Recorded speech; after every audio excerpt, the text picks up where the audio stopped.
नमस्कार, स्वागत है आप सभी का डिजिटल मीडिया यूट्यूब पेज पर। मैं कोमल पवार आप सभी का स्वागत करती हूं हमारे चैनल पर। तो आइए बिना किसी देरी के खबरों का सिलसिला शुरू करते हैं। शुरुआत करते हैं पश्चिम बंगाल से। पश्चिम बंगाल में ममता बनर्जी के आरोपों पर इलेक्शन कमीशन ने तीखी प्रक्रिया दी है। आइए जानते हैं इसकी पूरी रिपोर्ट। पश्चिम बंगाल की मुख्यमंत्री एवं तृणमूल कांग्रेस प्रमुख ममता बनर्जी को लिखे कई शब्दों वाले एक पत्र में चुनाव आयोग ने मंगलवार को कहा कि वह इस बात को पसंद नहीं करेगा कि किसी राजनीतिक दल से कथित निकटता को लेकर उसे सवालों के कटघरे में खड़ा किया जाए। चुनाव आयोग ने मुख्य निर्वाचन आयुक्त सीईसी सुनील अरोड़ा को भेजे गए ममता के एक पत्र के जवाब में कहा कि कोलकाता में और राष्ट्रीय राजधानी यानी नई दिल्ली में हाल के समय में टीएमसी के प्रतिनिधियों से मुलाकात करने के बावजूद यदि यह माननीय मुख्यमंत्री द्वारा कहा गया है कि आयोग का राजनीतिक दलों से मिलना चाहिए, तो यह संस्था के तौर पर आयोग का महत्व बार बार संकेतों और दृढ़ कथनों के साथ घटाने की ही कोशिश होगी। पश्चिम बंगाल के प्रभारी उप निर्वाचन आयुक्त संदीप जैन ने ममता को लिखे पत्र में कहा कि आयोग इस रुख पर कायम है कि वह किसी राजनीतिक दल से कथित निकटता के लिए गहन निगरानी में नहीं रखा जाना चाहेगा। चलते अब अपनी अगली खबर की तरफ। अगली खबर के मुताबिक पुडुचेरी के पूर्व मुख्यमंत्री नारायणसामी इस बार चुनाव नहीं लड़ेंगे। उनका नाम कैंडिडेट लिस्ट से है गायब। आइए जानते हैं इसकी पूरी report. All India Congress committee के पुडुचेरी प्रभारी दिनेश गुंडूराव ने बताया कि पुडुचेरी के पूर्व मुख्यमंत्री वी नारायणसामी 2021 में हो रहा विधानसभा चुनाव नहीं लड़ेंगे। उन्होंने यह भी बताया कि यह सिर्फ और सिर्फ प्रचार प्रबंधन संभालेंगे।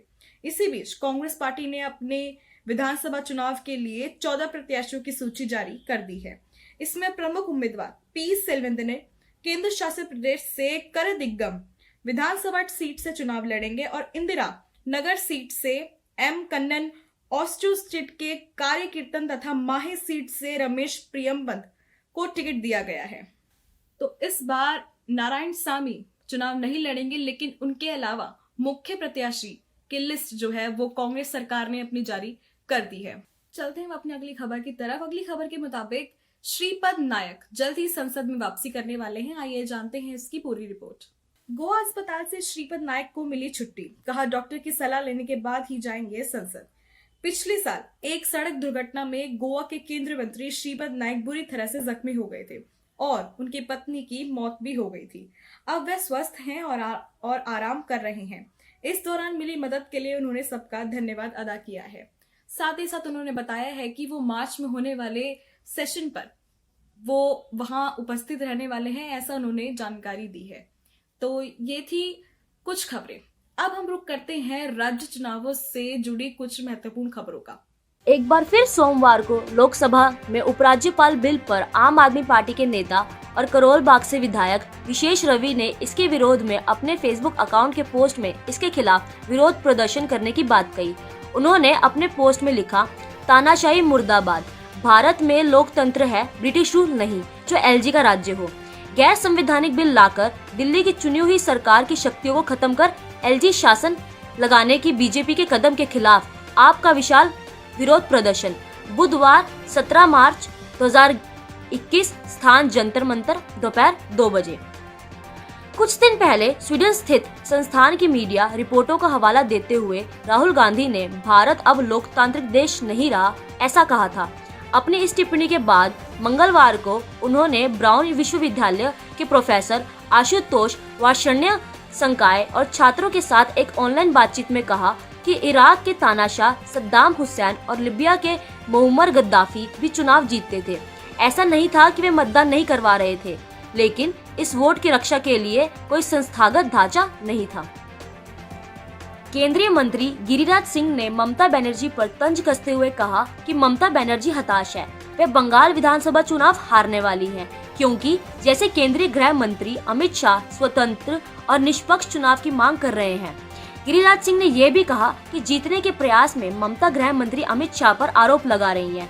क्या ममता भूल गई हैं जब कई भाजपा कार्यकर्ता मारे गए थे?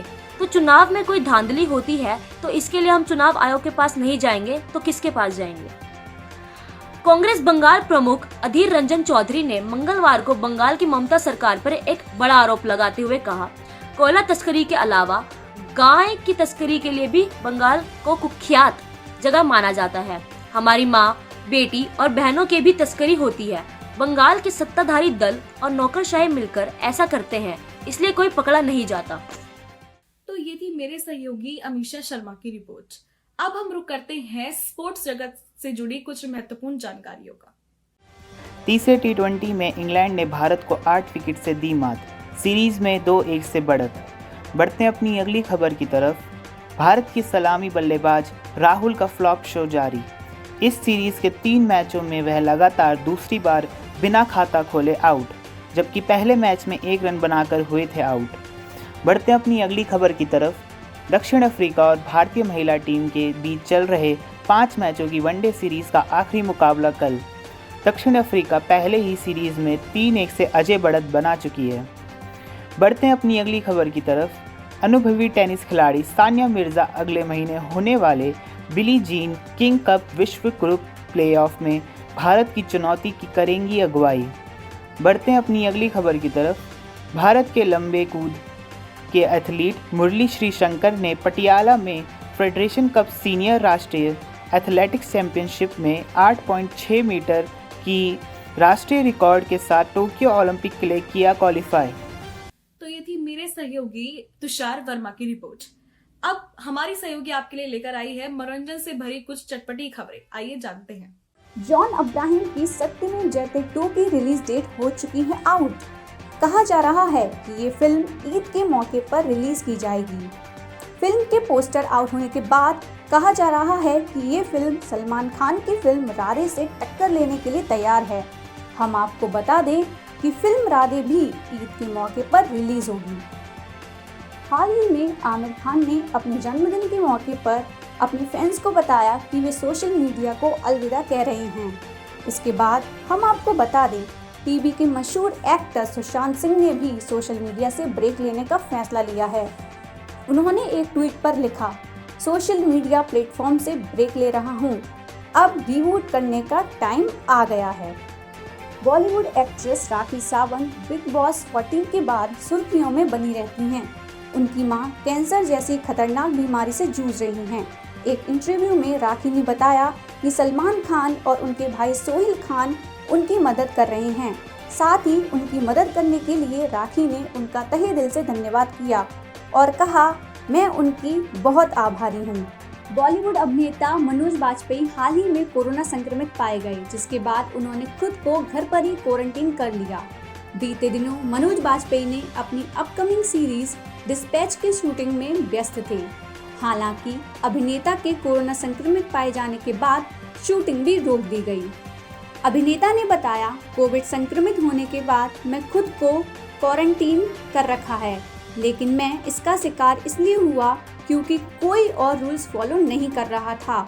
अगर कोविड-19 को लेकर प्रोटोकॉल ठीक से फॉलो किए जाते तो कोई दिक्कत नहीं होती। लॉकडाउन के बाद रूही बनी पहली फिल्म जो सिनेमा घरों में हुई रिलीज। यह एक हॉरर कॉमेडी फिल्म है। इसे हार्दिक मेहता ने डायरेक्ट किया है। इसमें जानवी कपूर, राजकुमार राव के अलावा वरुण शर्मा भी अहम किरदार में हैं। फिल्म में जानवी ने एक भूत का किरदार निभाया है। इसे शिवरात्रि के मौके पर सिनेमा घरों में रिलीज किया गया था। इस हॉरर कॉमेडी फिल्म ने अपने पहले सोमवार को 1.35 करोड़ रुपए की कमाई की। धन्यवाद काजल गुप्ता, डिजिटल मीडिया। तो ये थी मेरे सहयोगी काजल गुप्ता की रिपोर्ट। तो ये थी कुछ महत्वपूर्ण जानकारियां जिनका जानना आपका बेहद जरूरी था। तो अगर ये वीडियो पसंद आए इसे लाइक करें, शेयर करें। साथ ही साथ अगर इन खबरों से जुड़ी कोई भी अपडेट आप तक पहुंचती है तो कमेंट सेक्शन में कमेंट करके हमें जरूर बताएं। साथ ही साथ बने रहिए डिजिटल मीडिया के साथ। फिलहाल मुझे दीजिए इजाजत और अच्छी खबरों के लिए डिजिटल मीडिया को सब्सक्राइब करना बिल्कुल ना भूलें। नमस्कार।